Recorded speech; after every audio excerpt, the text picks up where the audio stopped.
Comment impliquer les Bordelaises et les Bordelais dans les décisions publiques et faciliter leurs initiatives? Comment encourager et prendre en compte la parole des enfants et des jeunes? Comment mieux organiser le budget participatif pour que plus de personnes y contribuent sans pour autant déséquilibrer l'organisation des services de la ville et de la métropole? Quels exemples peuvent nous inspirer pour installer une démocratie participative tout au long du mandat? Voici quelques-unes des questions que nous allons mettre en débat pendant les assises de la démocratie permanente du 17 avril au 28 juin. Où l'idée de notre démocratie permanente, c'est de multiplier les formats qui sont proposés aux citoyens pour participer. Et effectivement, de ne pas se limiter aux comités, aux commissions, qui sont intéressantes, donc il ne s'agit pas de les arrêter.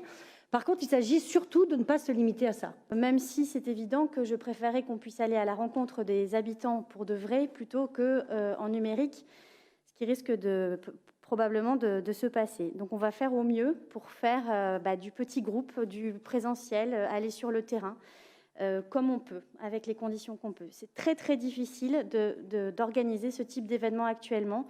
On s'arrache un peu les cheveux, mais on fait tout.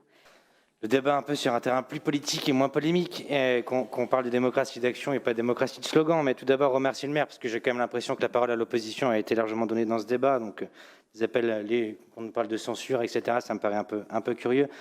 Bon, au-delà de ça, je voulais juste rappeler que le travail qu'a essayé de mener Camille Choplin, c'est de réfléchir à comment est-ce qu'ensemble, avec les Bordelaises et les Bordelais, on peut co-construire la ville. On est dans une dynamique de commun.